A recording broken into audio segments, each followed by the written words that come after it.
Tanguay électronique, en première ligne.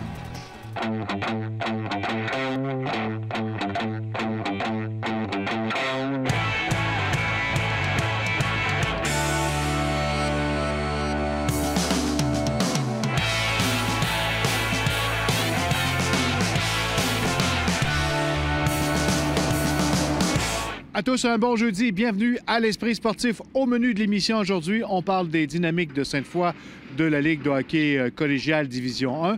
Également, on vous présente quelques nouveautés dans le monde du ski alpin. Mais d'abord, hommage à Guy Chouinard. C'est ce samedi que sera retiré le chandail numéro 7 de cet ancien rempart qui deviendra un immortel. Stéphane Turcot l'a rencontré. Guy Chouinard! Alors, plus vieux, c'est Pierre, Okay. numéro 11. Après ça, c'est moi qui ai suivi. J'ai 3 années ici. Le nom Chouinard est synonyme avec les remparts de Québec. C'est un peu beaucoup l'histoire de la famille. C'est sûr que mon père, qui était un des premiers actionnaires des remparts, le nom Chouinard est parti là avec l'association avec les remparts. Pour ça, mais j'ai mes frères qui ont tous joué des remparts, moi-même. J'ai mon garçon qui a joué des remparts. Fait que si on parle pas d'années, on parle de décennies dans ce cas-là. Non seulement son père, ses 3 frères et son fils Éric ont aussi été associés au rempart, mais Guy Chouinard a grandi à 2 pas du vieux Colisée. Moi, j'ai grandi ici, c'était Saint-Paul-la-Porte. C'est en bas ici. Alors l'hommage de samedi aura plusieurs significations. Je suis un gars de la région, je suis un gars de Québec, je suis un gars qui a trippé un peu sur les remparts quand j'étais tout jeune. Alors, Guy Chouinard a joué 3 saisons pour les remparts de 1971 à 1974, marquant notamment 75 buts à sa dernière saison et remportant aussi avec l'équipe 2 fois la Coupe du Président. aujourd'hui, je me dis même que l'année où est-ce qu'on n'a pas on n'a pas gagné la Coupe du Président, c'est peut-être la meilleure équipe qu'on avait. Alors des fois, on a perdu en finale, mais on était capable d'aller 2 fois à la Coupe Memorial. On a perdu aussi 2 fois la Coupe Memorial en finale. Alors ça me manque un petit peu d'avoir mis la main sur ce trophée-là, mais du moins, on a quand même eu énormément de succès comme junior. 40 ans plus tard, on va retirer son numéro à tout jamais. Pour lui, c'est comme un héritage qu'il laisse à sa famille. C'est une des pensées que j'ai. Tu sais, c'est sûr qu'à un moment donné, on va être parti, puis il y a quelque chose qui va rester. J'ai mon fils qui a porté l'uniforme, puis, mais ils m'ont jamais vu jouer, ma fille m'a jamais vu jouer. Mes petits-enfants, les enfants ne m'ont pas vu jouer non plus. Alors là, à quelque part, ça va être un petit peu un leg, si on veut, de dire, bien, regarde, quand tu vas venir, peu importe la journée tu vas venir au centre Vidéotron, tu vas être bon pour regarder en l'air, puis tu vas voir que Guigui est là qui te regarde. Ouais, un immortel de l'histoire des remparts. Stéphane Turcot, TVA Sport, à Québec. Donc, ça ne pas manquer cette cérémonie en hommage à Guy Chouinard ce samedi au centre Vidéotron. Maintenant, c'est pas la neige qui manque sur Québec et sur la grande région. Toutes les stations de ski sont ouvertes. C'est le temps de magasiner ces nouveaux skis et tous les accessoires. Il y a beaucoup de nouveautés. On vous en présente dans ce reportage.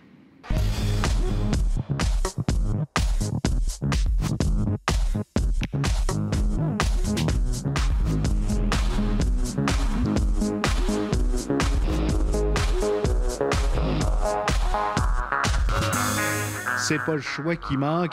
Est-ce qu'il y a une tendance dans le monde du ski cet hiver? Oui, il y a une tendance. On parle de légèreté. Il y a toujours le ski traditionnel avec le ski de piste. Le ski traditionnel, les gens qui font du ski sur le rigide, dans les conditions damées. Fait que les gens ont une tendance forte qui est sur le backcountry. Genre, on parle de poudreuse, ski de poudreuse. Fait que c'est un ski, ça, c'en est un exemple. C'est un ski qui va être plus large, plus léger, et qui va donner beaucoup plus de facilité dans le virage pour agrémenter les descentes.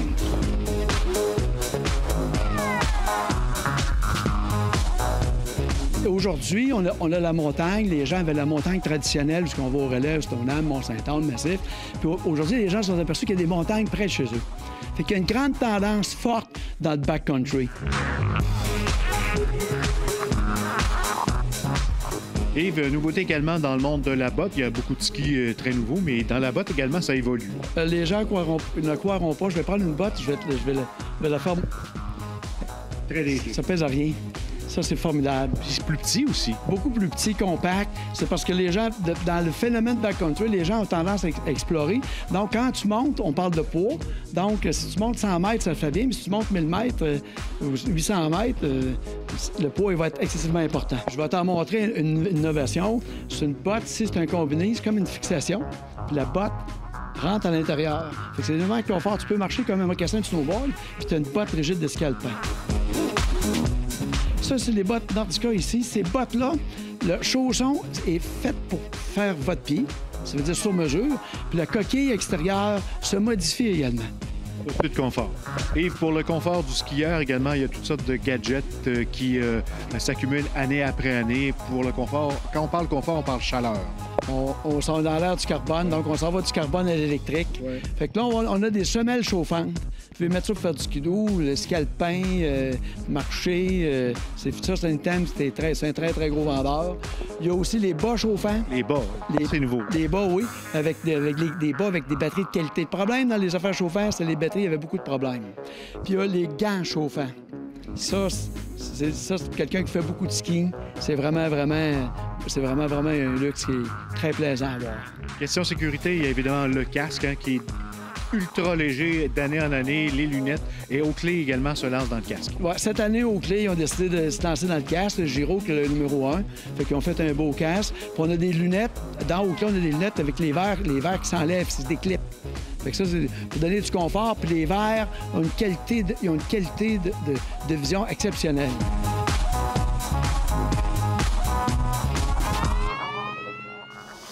Après la pause à l'Esprit sportif, on parle hockey collégial.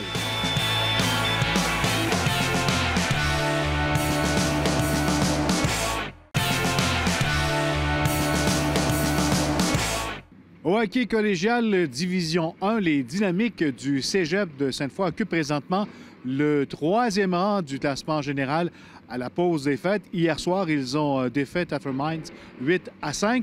Plusieurs de leurs joueurs participeront ce samedi au match des étoiles du RSEQ. On a parlé à quelques-uns de ces joueurs, également à l'entraîneur-chef Christian Larue. Reportage Jonathan Fournier.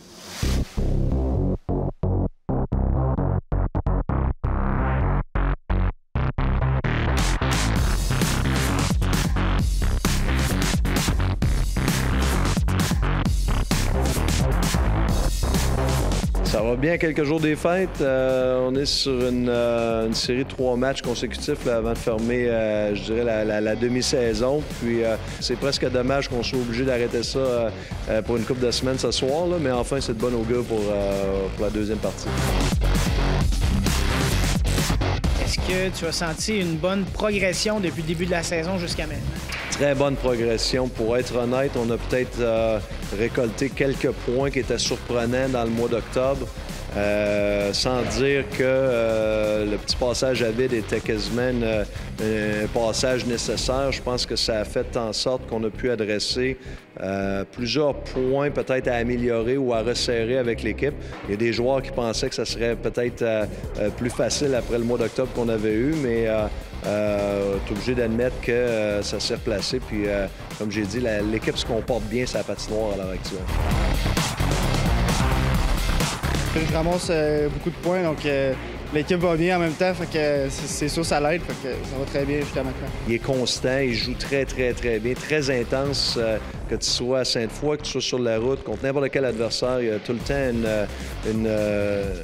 une énergie, un dynamisme sur la glace qui est profitable pour lui. Il récolte des points, mais qui est très, très, très profitable pour ses coéquipiers également. Il est très contagieux, c'est notre capitaine. Puis présentement, il supporte le rôle de capitaine à la merveille. Je pense qu'on a une équipe qui soutient pas mal les gars. Et on est très fort défensivement, puis la relance aussi très rapide. Donc ça nous permet d'avoir un bon différentiel jusqu'à maintenant aussi. On a une bonne saison, l'ensemble de l'équipe. Personnellement, ça va très bien ma saison cette saison. Puis je crois qu'on a une bonne équipe pour cette année pour se rendre loin des playoffs. Rémi, c'est probablement un de nos joueurs les plus performants. Il n'a peut-être pas les chiffres à l'heure actuelle du haut de classement parce qu'il a manqué énormément de parties. Il a eu 2 grosses blessures. Puis c'est un gars qui a été rappelé assez régulièrement par l'Armada au niveau junior majeur. Donc, mais Rémi, quand tu es dans l'alignement, c'est définitivement un très, très gros morceau pour Sainte-Foy. Puis il rentre dans cette période d'incertitude-là dû au fait que la Ligue junior majeure du Québec peut rappeler ces gars-là pour après la session académique. Donc, on va voir ce que l'Armada va faire. On a entendu les rumeurs. Il y a déjà peut-être un joueur d'avant qui a été échangé, un gros joueur d'impact avec l'Armada. On verra quand tout ça va se concrétiser, là, je pense, dès samedi, si je ne me trompe pas. C'est ce qui va un petit peu dicter la suite des événements là, pour Rémi. La force, ça serait surtout la profondeur à l'attaque. On a 4 bons trios qui peuvent être dangereux. Puis on est bon défensivement aussi. Fait qu'on est pas mal une équipe complète. Quand tout le monde se présente, là, on est toute bonne équipe. Ouais, la fiche est bonne. C'est sûr que l'année passée, on s'est rendu en finale. Fait que nos attentes sont assez hautes. Fait qu'on veut pousser pour minimum la finale, là, puis même plus. Jean-Nicolas est un autre gars qui gradue avec nous. Gros physique, un joueur qui était dans son stage probablement très près du calibre junior majeur. Donc, il amène beaucoup de maturité, beaucoup de stabilité. C'est un gars également dans la chambre, des fois on dit un trooper, c'est un gars qui est apprécié de ses coéquipiers. Donc, à sa dernière année, définitivement, qui performe très, très bien. Puis les 3 gars en question dont on parle ont été sélectionnés par les autres entraîneurs pour le match d'étoiles de la Ligue là, qui a lieu samedi à Montréal. C'est ma première fois l'année passée, j'ai pas été, donc je sais pas trop à quoi m'attendre. J'ai demandé un petit peu aux gars l'année passée qui ont participé, puis ils ont dit que c'est une expérience bien le fun, fait que j'ai hâte d'y aller. On peut se comparer aux autres, voir les meilleurs joueurs de la Ligue, c'est assez intéressant, puis un peu de discuter avec eux autres. On en connaît une couple, fait que c'est intéressant à voir. Là. Une petite pause pour les fêtes, toute l'action reprend très rapidement, puis on tente de garder la cadence, si on veut. On tente de garder la cadence. Honnêtement, moi, c'est une réalité qui me faisait peur au possible dans le temps. Quand j'étais un petit peu nouveau dans ce contexte-là, je trouvais le repos de 3 semaines presque exagéré, trop long. On avait des craintes, mais l'adage que ça fait du bien à tous les niveaux. Là, je pense que pour la Ligue collégiale, ces joueurs étudiants-là, ces athlètes-là le démontrent très, très bien. Les performances en mois de janvier sont, règle générale, très, très bonnes. Merci beaucoup, bon temps des fêtes. Ça fait plaisir. Joyeux Noël à vous autres aussi. Merci. Voilà, c'était l'Esprit sportif pour aujourd'hui. Je vous rappelle que vous pouvez revoir toutes nos émissions en vous rendant sur notre site Facebook, l'Esprit sportif. On se donne rendez-vous à demain. Bye bye.